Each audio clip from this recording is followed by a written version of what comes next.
जय सियाराम दोस्तों, हर हर महादेव, जय बजरंगबली। दोस्तों, हमारे ग्रंथों में, पुराणों में, वेदों में हर बीमारी, हर समस्या का हल है, फिर वो चाहे मेडिकल से जुड़ी हो या किसी नेगेटिव एनर्जी से। ऐसे ही भगवान की पूजा भी अलग अलग तरीके से की जाती है। कोई अपनी मनोकामना पूर्ण करने के लिए इनकी पूजा करता है। हर इंसान अपनी अपनी इच्छा के अनुसार अपनी पूजा करता है। लेकिन आज मैं जो कहानी आपको सुनाने जा रहा हूं ना, ये बिल्कुल अद्भुत और अलग है। आज की कहानी है हनुमान जी के चमत्कार से जुड़ी हुई। हनुमान जी वो देव हैं जो जब तक ये ब्रह्मांड रहेगा ना, तब तक वो मतलब कि प्रभु इच्छा तक रहेंगे। राम नाम का प्रचार प्रसार वो अपने भक्तों के माध्यम से कराते रहते हैं। आज मैं आपको हनुमान जी के ऐसे चमत्कार के बारे में बताने जा रहा हूं, जिसको सुनकर आप भी हनुमान चालीसा का पाठ आज से ही शुरू कर देंगे। असलियत में ये कहानी मेरी ही है कि कैसे बदला हनुमान चालीसा से मेरा जीवन। तो भक्तों, मेरा मानना है भगवान से जब हम कुछ मांगते हैं ना, वो हमेशा ही बहुत थोड़ा मांगते हैं। अगर आपने एक छोटा सा घर मांगा है, एक छोटे से घर की इच्छा की है, तो वो आपको मिल तो जाएगा। लेकिन क्या पता भगवान जी ने आपके लिए कोई बंगला सोचा हो, लेकिन आपने छोटा सा घर मांगकर अपना ही वो नुकसान करवा लिया। इसलिए भगवान जी से कहिए कि मुझ पर बस अपनी कृपा बनाए रखो और साथ ही ज्यादा मेहनत करने की शक्ति देते रहो। फिर देखो क्या होता है आपके जीवन में। देखो, मैं एक छोटी सी मिडिल क्लास फैमिली से आता हूं और एक छोटी मोटी नौकरी करता हूं। लेकिन मेरा जीवन तब बदला जब मुझे असलियत में हनुमान चालीसा का मतलब पता चला, हनुमान जी की महिमा का मतलब पता चला। तो बात शुरू होती है, मतलब जब मैं हनुमान चालीसा का पाठ करना शुरू किया। बीच में कुछ उतार चढ़ाव आए, लेकिन फिर भी वो कहते हैं ना कि कोई इंसान आपकी जिंदगी में ऐसा आता है जो आपको कहीं से मोड़कर जरूर वापस लेकर आता है। तो बचपन से मैं हनुमान जी का परम भक्त रहा हूं और उनके हनुमान चालीसा का पाठ लगातार करता रहा हूं। जैसे कि मंगलवार को कर लिया, शनिवार को कर लिया। तो जब मैं इनका पूरी तरह से तन मन से पाठ करता था, तो मुझे एहसास होता था कि मेरे साथ कोई एक अलग सी परछाई चल रही है। और जब मैं पीछे मुड़कर या साइड में देखता था तो वहां कोई नहीं होता था, लेकिन ये एहसास होता रहता था हमेशा कि हाँ, मेरे साइड में कोई परछाई जरूर है। इसकी शक्ति के बारे में मुझे एक दिन पता चला। मेरा जो भाई है वो एक दिन जागरण में गया हुआ था। तो मैं सोया हुआ था कमरे में। उसकी शादी नहीं हुई थी उस टाइम पर, तो हम दोनों भाई एक ही कमरे में सोया करते थे। तो मुझे है उल्टा सोने की आदत, तो मैं उल्टा सोया हुआ था। एक बाजू जो थी वो मेरी छाती के नीचे थी। तो वो मेरा भाई जैसे ही जागरण में से आया, वहां से निकलते हुए, गांव का एरिया, पहाड़ी एरिया, आपको पता ही है कैसा होता है। 12-1 बजे का वक्त थोड़ा सा क्रिटिकल टाइम होता है। तो वो जैसे ही उसने घर के अंदर, रूम के अंदर एंटर किया, मुझे एहसास हुआ कि कोई मेरी पीठ के ऊपर सवार हो गया है। मेरा दिसंबर के महीने में पूरा जो शरीर था वो पसीने से लबालब हो गया। मैं घबरा गया, बुरी तरह से मेरी सांस फूलने लगी और मेरी जो बाजू थी उसमें कम से कम 4-5 दिन तक दर्द रहा। लेकिन खैर, ये बात की बात है। वो जैसे ही मेरे कमरे में एंटर हुआ, मेरे ऊपर जो वजन फील हुआ मुझे, मैं एकदम से घबरा गया, मैं डर गया। और तभी मुझे सिर्फ 2 लाइनें याद आई। जय हनुमान ज्ञान गुण सागर, जय कपीश तिहुँ लोक उजागर। तो अभी बोला भी नहीं था कि वो परछाई, वो भार एकदम से कहां गायब हो गया, मुझे खुद भी पता नहीं चला। तो यहां से मुझे एहसास हुआ कि वाह, मेरी भक्ति ने मेरा साथ दिया है। आज हनुमान जी ने मेरा साथ दिया है। उनका नाम ही कितना काफी है। वो जो भी एंटिटी थी, जो भी नेगेटिविटी थी, एकदम से हनुमान चालीसा की एक लाइन पढ़ने मात्र से वो ऐसे उछल हुई, ऐसे गायब हुई, ऐसे दूर हुई मुझसे कि मुझे बहुत ज्यादा ये एहसास हुआ कि भगवान जी अपने भक्तों की रक्षा कभी भी, किसी भी टाइम करते हैं। तो ये मेरा पहला इंसिडेंट था जब मुझे हनुमान चालीसा की पावर का पता चला था।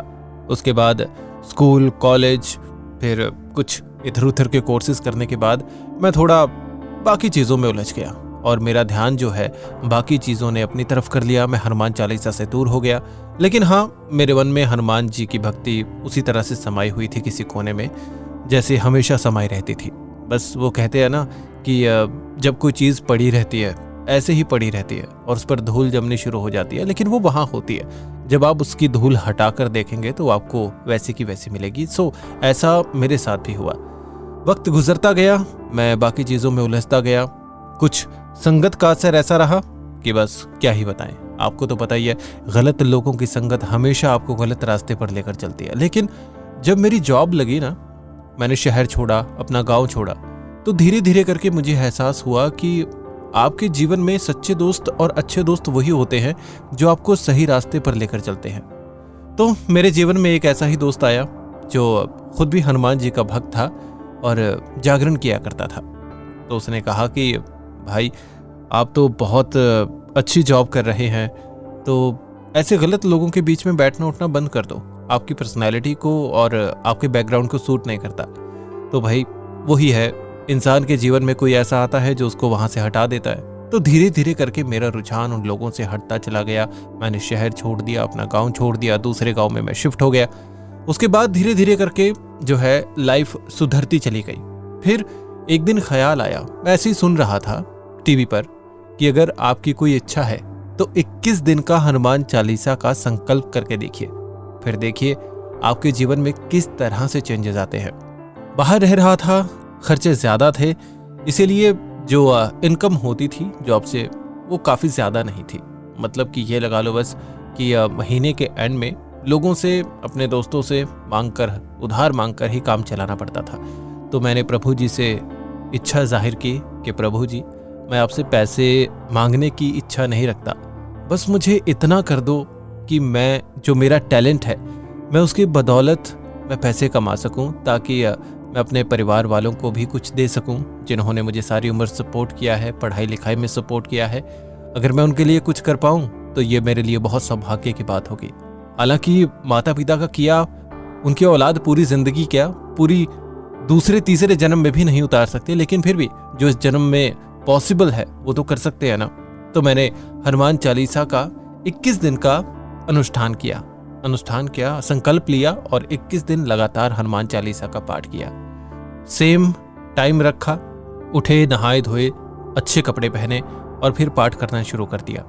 मैं आपको यकीन के साथ बता सकता हूं कि 21 दिन पूरे होने से पहले ही मुझे बाहर से काम आना शुरू हो गया और एक ऐसा इंसान मिला जिसने मुझे वो टर्निंग पॉइंट दिया। एक ऐसा इंसान मिला जो, मतलब उसके पास में अप्लाई किया था, वो कुछ फ्रीलांस का काम करता था, तो उसके पास मैंने अप्लाई किया था 5-6 महीने पहले।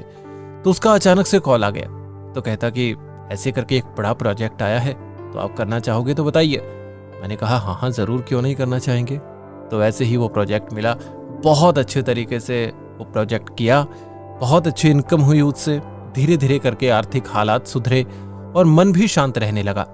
तो इस तरह से जब आप किसी पर विश्वास करते हैं ना, तो विश्वास बनाकर रखना पड़ता है। मैं मानता हूं कि जीवन में ऐसे उतार चढ़ाव आते हैं कि आपको डगमगा देते हैं, वो आपका विश्वास भी डगमगा जाता है, आपकी आस्था भी डगमगा जाती है। लेकिन मेरा मानना है कि भगवान जिसे उनकी भक्ति मांगो, वो आस्था मांगो, वो स्थिरता मांगो और ये कहो उनसे कि भगवान जी, आप हमेशा मेरा साथ देते रहो, बस मुझे और कुछ भी नहीं चाहिए। ऐसी कोई घड़ी नहीं है, ऐसा कोई पल नहीं है जब भगवान जी आपके साथ नहीं होते। और हनुमान जी का तो आपको पता है, वो तो राम नाम लो तभी मान जाते हैं। बहुत भोले हैं मेरे हनुमान जी। तो राम नाम लेते रहिए, हनुमान जी के गुण गाते रहिए और अगर आप चाहें तो हनुमान चालीसा का पाठ शुरू कीजिए, फिर देखिए इसकी शक्ति को, इसकी पावर को। मैं बहुत सारे इंसिडेंट बीच में से स्किप कर गया हूं क्योंकि हम कोई भूतिया शो तो बना नहीं रहे हैं, सिर्फ भक्तिमय शो है। तो इसीलिए कुछ ऐसी नेगेटिविटी भी मेरे आसपास मंडराने लगी थी, जिसकी वजह से मैं बहुत ज़्यादा परेशान रहने लगा था। लेकिन हनुमान जी का साथ मेरे साथ बना हुआ था, तो किसी भी तरह की नेगेटिव एनर्जी, किसी भी तरह की नेगेटिव एंटिटी ने मेरा बाल भी बांका नहीं किया। तो ये है प्रभु हनुमान जी की कृपा। तो मेरी आप भी थी, आपको कैसी लगी हनुमान जी की कृपा, आपको कैसी लगी मेरे ऊपर, बताइएगा ज़रूर। अगर आपके साथ भी कुछ ऐसा हुआ है तो आप वो वाक्य, वो कहानी मेरे साथ शेयर कर सकते हैं। फिलहाल मैं चलता हूं, आज की कहानी में, आज की आप बीती में इतना ही। कुछ और अगर मेरे साथ चमत्कार होता है तो वो भी मैं इन फ्यूचर आपके साथ जरूर शेयर करूंगा। हमारे चैनल को सब्सक्राइब कीजिए। आज की कहानी अगर पसंद आई हो तो वीडियो को लाइक कर दीजिएगा और कमेंट करके जय सिया राम जरूर लिखिएगा। मिलते हैं अगली वीडियो में, तब तक के लिए जय सिया राम, जय महाकाल, हर हर महादेव।